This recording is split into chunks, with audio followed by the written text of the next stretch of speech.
नई सुबह के वीडियो का सेकंड पार्ट पढ़ेंगे। सांझ हुई, बारात के स्वागत की तैयारी होने लगी। दिन भर बारातियों और दूल्हे के नखरे उठाते उठाते चाचा ताऊ भी झंझलाने लगे। चाचा रामनाथ से बोले, यह भी कोई बात है? वे लोग बात बात में अड़ रहे हैं। दिन के खाने में आइसक्रीम मांग रहे हैं। यह गांव में यहाँ क्या तुरंत आइसक्रीम मिलती है? तुम्हें तो पता ही नहीं। मैंने सूरज को मोटरसाइकिल से कस्बे भेजकर मंगवाई। ये तो तंग कर रहे हैं। रामनाथ बोला, भाई बाराती थोड़ा बहुत तो तंग करते हैं, बुरा मत मानो। चलो, बाराती के स्वागत के लिए आई फूल मालाएं कहाँ है? वह बोला, वह तो गीली बोरी में दबाकर रखी है। फिर सभी अपने काम में लग गए।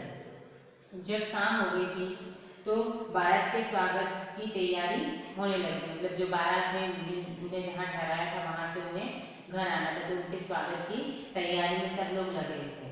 दिन भर बारातियों के जो नखरे, बाराती लोग जो आए थे वो सबके वो नखरे, उनके जो पिता ताऊ भाई थे वो सब उनके नखरे सहन कर रहे थे। मतलब उनकी बातें मान रहे थे। वो जो भी काम करने के लिए कहते थे, जो भी मांगते थे, वो उनकी ख्वाहिशें उनकी पूरी कर रहे थे।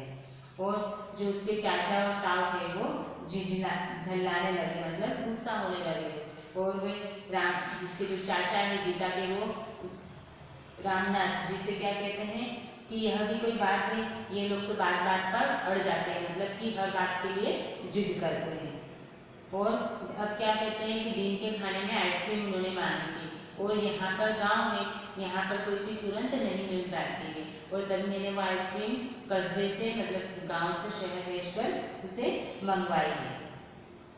और ये लोग ये तो तंग कर रहे हैं। तो रामनाथ क्या कहता है कि बाराती थोड़ा बहुत तो तंग करते रहते हैं, मतलब जो बाराती है वो थोड़े बहुत नखरे दिखाते रहते हैं, इसलिए हमें उनकी बात सुनना पड़ेगी। और उससे कहता है कि चलो, बाराती के स्वागत के लिए जो फूल माला है वो कहाँ रखी है? तो गीता के चाचा क्या कहते हैं कि वो गीली बोरी में रखी है और सब लोग अपने अपने काम में लग जाते हैं।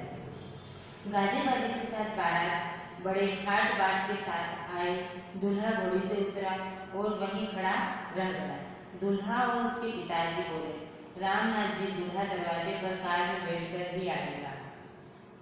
पैदल कैसे आए? कुछ व्यवस्था करो। रामनाथ जी के पांव तले जमीन खिसकने लगी। कार कहाँ से लाए? किसी ने कहा सेठ जी की मांग लाए। दूल्हे के पिता ने कहा, हम मांगी हुई कार की नहीं, अपनी कार की बात कर रहे हैं। दूल्हा इंजीनियर है, कार तो चाहिए ही। यह सुनकर घराती और बाराती कानाफूसी करने लगे। थोड़ी देर पहले रौनक थी वह समाप्त हो गई। बाजे बंद हो गए, सन्नाटा छा गया। रामनाथ अपना सिर पकड़कर बैठ गए। जो बारात है वो गाजे बाजे के साथ हाट बाट के साथ आई। दूल्हा घोड़ी से उतरा और वहीं पर खड़ा रहा। जो दूल्हा है वो घोड़ी से उतर के थोड़ी दूरी पर, घर से थोड़ी दूरी पर खड़ा रहेगा। और दूल्हा और दूल्हे के पिताजी बोले, रामनाथ जी जो लड़की के पिता हैं इनसे क्या कहते हैं कि जो दूल्हा है वो पैदल नहीं आ सकता, उससे घर तक आने के लिए कार चाहिए।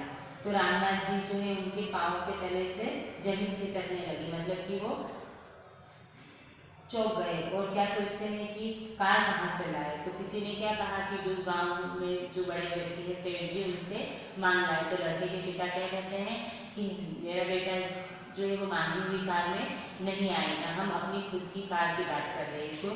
क्योंकि उसका बेटा क्या है, इंजीनियर है, और इसलिए उन्हें कार तो चाहिए ही। तो घर वाले और जो बाराती लोग हैं वो कानाफूसी करने लगे, मतलब आपस में बातें करने लगे। और जो थोड़ी देर पहले जो रौनक थी बारात आने की वो अब वहाँ पर समाप्त हो गई थी। और जो गीता के पिता हैं वो सिर पकड़कर वहीं पर बैठ गए।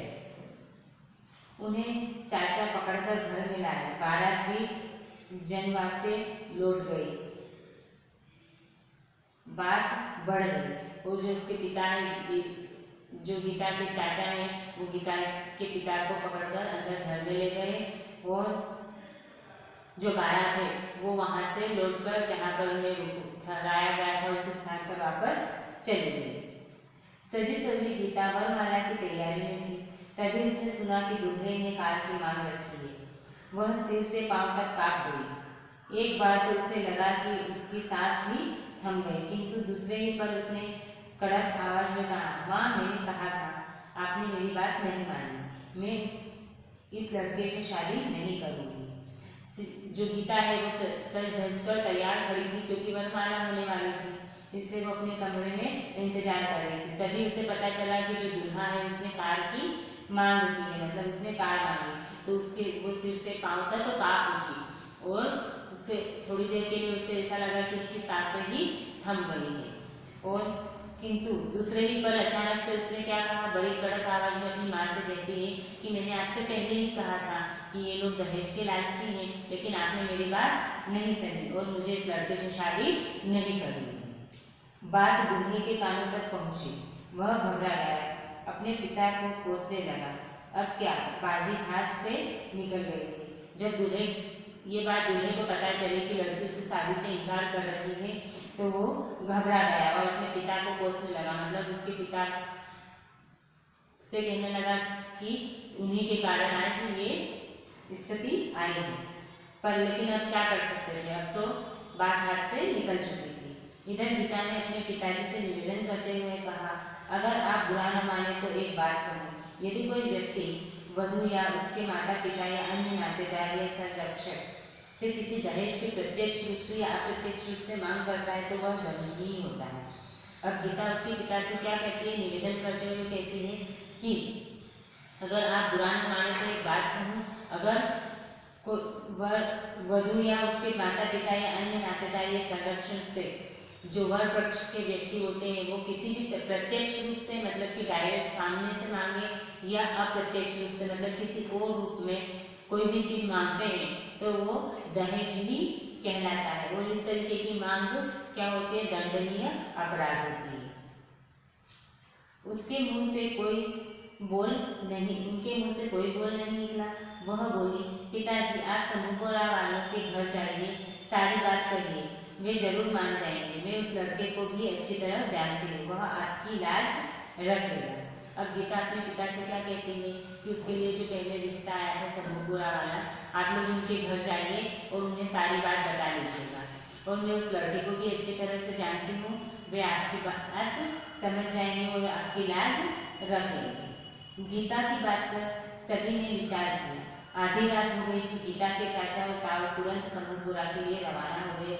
समूहपुरा पहुंचकर उन्होंने रघुनाथ जी को सारी घटना बताई और कहा, हमने आपका संबंध स्वीकार न कर भारी गलती की, हम क्षमा प्रार्थी हैं। यदि आप कृपा कर संबंध स्वीकार करें तो हम आपके आभारी रहेंगे। सभी लोगों ने गीता की इस बात के बारे में सोचा, और जो गीता के चाचा और ताऊ थे वो कहाँ गए, समूहपुरा गए, और वहाँ पर रघुनाथ जी को सारी बात, जो लड़के के पिता है रघुनाथ जी, उन्हें सारी बात बताई और क्या कहा कि हमने आपका संबंध स्वीकार न करके गलती की, हम आपसे क्षमा मांगते हैं, और यदि आप ये संबंध स्वीकार करेंगे तो हम आपके आभारी रहेंगे। रघुनाथ जी बहुत ही मिलनसार और मानवतावादी व्यक्ति थे। वे गीता जैसी सुशील सुंदर बहू पाने की सोचकर बहुत खुश हुए। उन्होंने सहर्ष यह रिश्ता स्वीकार कर लिया और अपने कुछ सगे संबंधियों को लेकर लगन मंडप में पहुंच गए। जो रघुनाथ जी थे वो कैसे मिलनसार व्यक्ति थे, मतलब कि उनके विचार जो थे वो अच्छे थे और मानवतावादी, मतलब मनुष्य के प्रति उनमें जो सहानुभूति की भावना होती थी वैसे रखने वाले थे। इसलिए उन्होंने, और वे क्या चाहते थे कि जो गीता है उसके जो व्यवहार है, उसके जैसे सुशील सुंदर और बहू हमेशा वो पाने की इच्छा रखते थे। इसलिए उन्होंने उनकी बात सुन ली और सहर्ष, मतलब उसी समय उन्होंने यह रिश्ता स्वीकार कर लिया और अपने कुछ रिश्तेदारों को लेकर वे लगन मंडप पर पहुंच गए। मध्य रात्रि के बाद विवाह संपन्न हुआ। सुबह होते होते गीता की विदाई हो गई और मध्य रात्रि मतलब रात को ही विवाह हो गया और सुबह होते होते गीता की विदाई भी हो गई थी। इधर रात भर दूल्हा और उसके पिता बेचैनी से टहलते रहे। उन्हें इंतजार था कि कोई मनाने आएगा। कुछ बाराती भी बुरा भला कहते हुए चले गए, कुछ रुके रहे। जब उन्हें पता लगा कि रात में लड़की को ब्याह कर विदा कर दिया गया, तब उन पर मानो घड़ों पानी पड़ गया। उन्होंने जल्दी जल्दी अपना सामान समेटा और सिर पर पाँव रखकर भाग खड़े हुए। कार के स्थान पर अपमान का दहेज लेकर उन्हें बिन ब्याहे घर लौटना पड़ा। सब तरफ बदनामी हुई सो अलग। गीता का आंचल आशीषों से भर गया। यह नई सुबह गीता के लिए नई खुशियां लेकर आई थी।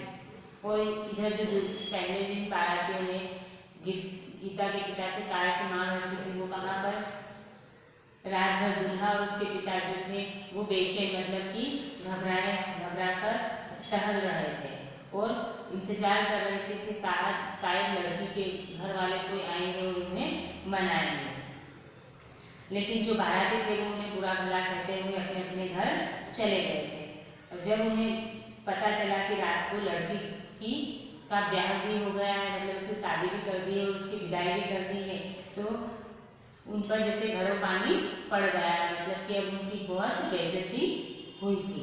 उन्होंने जल्दी जल्दी अपना सामान समेटा और कार के स्थान पर अपमान का दहेज लेकर उन्हें घर लौटना पड़ा और उसके साथ साथ उनकी बदनामी भी शब्द हुई वो अलग। इसी तरह गीता का जो आंचल है वो आशीषों से, मतलब आशीर्वादों से भर गया और उसके जीवन में एक नई सुबह आई और उसके जीवन में जो खुशियाँ हैं वो लौट आई। ये पाठ हमारा यहाँ समाप्त हुआ। Thank you all.